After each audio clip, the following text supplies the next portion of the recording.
السلام علیکم ورحمۃ اللہ وبرکاتہ، نحمدہ ونصلی علی رسولہ الکریم، اما بعد فاعوذ باللہ من الشیطان الرجیم، بسم اللہ الرحمن الرحیم، رب اشرح لی صدری ویسر لی امری واحلل عقدۃ من لسانی یفقہوا قولی۔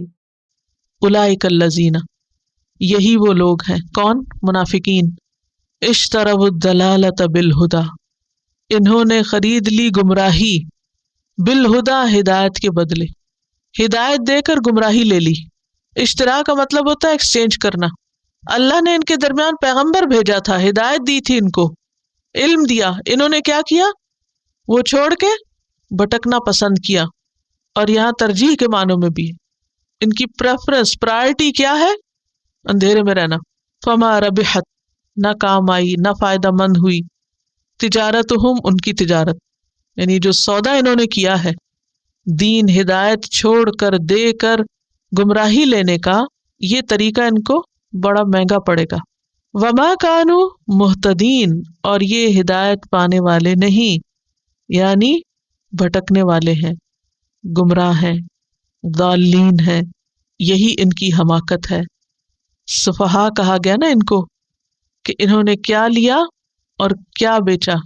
تو اس سے یہ پتہ چلتا ہے کہ منافقین کو ہدایت سے دلچسپی نہیں ہوتی۔ کس سے دلچسپی ہوتی ہے؟ اندھیرے میں رہنے سے۔ جی، اب آپ دیکھیے، کبھی آپ نے یہ ایکسپریشن سنا کہ کسی کو کہیں آئے قرآن پڑھیں تو وہ کیا کہتے ہیں آگے سے؟ اگر پڑھ لیا تو عمل کرنا پڑے گا۔ تو اس سے کیا پتہ چلتا ہے وہ کس میں رہنا چاہتے ہیں؟ اندھیرے میں رہنا پسند کرتے ہیں۔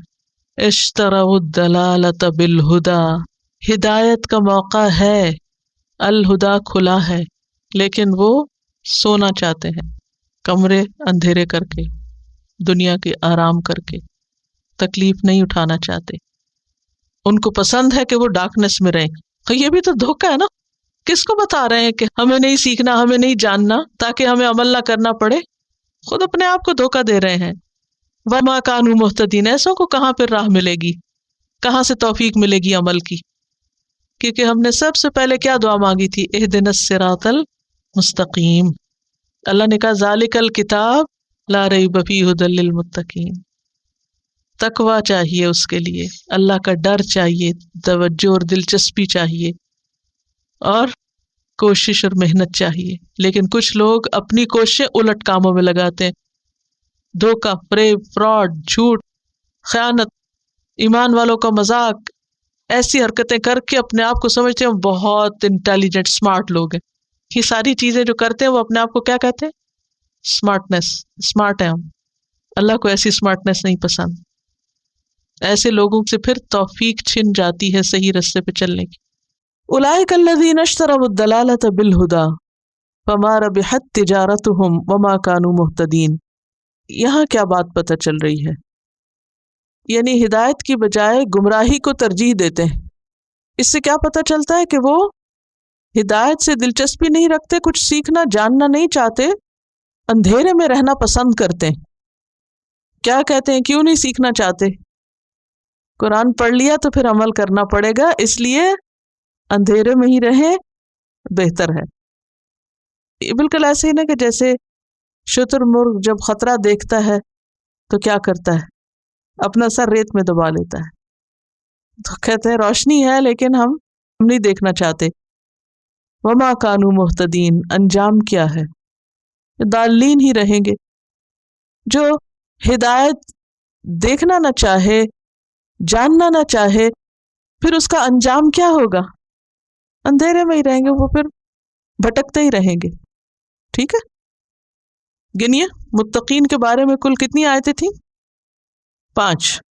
اوکے، کفار کے بارے میں اور منافقین کے بارے میں ابھی آگے بھی ہیں۔ اتنا زیادہ ذکر، متقین کی بات بھی جلدی ختم ہوگی، کفار کی بھی جلدی ختم ہو گئی۔ اصل مسئلہ کون ہے؟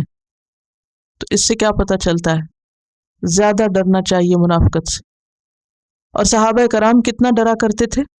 صحیح مسلم کی ایک روایت ہے، حضرت حنظلہ کہتے ہیں کہ ایک مرتبہ ہم رسول اللہ صلی اللہ علیہ وسلم کی مجلس میں تھے، آپ نے واعظ فرمایا جس سے ہمارے دل نرم ہو گئے اور آنکھوں سے آنسو بہنے لگے۔ گھر آئے تو وہ حالت نہ رہی جو آپ کی مجلس میں تھی. دفعتاً خیال آیا کہ میں پہلے کس حال میں تھا، اب کیا ہو گیا، یعنی میں وہاں کیا کر رہا تھا اور گھر آ کے کیسا ہو گیا ہوں. دل نے کہا تو منافق ہو گیا، کیونکہ منافقین کی علامت ہے کہ کہیں کچھ. تو انہیں فکر ہوئی، افسوس کے ساتھ یہ کہتے ہوئے گھر سے نکلے، نافق حنظلہ منافق ہو گیا. اتنا ڈرے اپنے آپ کے بارے میں. حضرت ابوبکر سامنے سے آ رہے تھے. یہ سن کر انہوں نے کہا کہ ایسا تو میرے ساتھ بھی ہوتا ہے، اس لیے دونوں آپ کی خدمت میں حاضر ہوئے. آپ نے فرمایا اس ذات کی قسم جس کے ہاتھ میں میری جان ہے، اگر تمہارا ہر وقت وہی حال رہے جیسا میرے سامنے ہوتا ہے تو فرشتے تم سے راستوں پر مسافہ کرنے لگے، یعنی پھر تم فرشتے بن جاؤ. تو دل کی حالت بدلتی ہے، لیکن مومن دل کی حالت کی تبدیلی پر فکر مند ہوتا ہے. اس کا اصل مطلوب کیا ہوتا ہے کہ میرے دل کی حالت اچھی رہے. جیسے تھرمامیٹر ہوتا ہے نا، ٹمپریچر جس سے لیتے ہیں، تو اس سے کیا ہوتا ہے، جب گرمی ہوتی ہے تو ٹمپریچر اوپر ہو جاتا ہے اور پھر نیچے آ جاتا ہے. لہٰذا ایمان کی حالت بھی ایسے ہی ہوتی ہے، کبھی اوپر جاتا ہے اور کبھی نیچے آتا ہے. اگر ماحول میسر ہو، اچھا ہو، تو پھر وہ ٹمپریچر ایمان کا ہائی ہو جاتا ہے، اور اگر خلاف ہو تو پھر ڈراپ ہو جاتا ہے. اسی لیے ایسی مجلسوں میں حاضری ضروری ہے تاکہ صحت مند رہیں. بہرحال اب آپ دیکھیے کہ ایمان کی حالت ایک جیسی نہیں رہتی، لیکن مومن کس چیز کی کوشش میں رہتا ہے کہ اس کا ایمان درست رہے، اس کا ایمان بڑھتا رہے.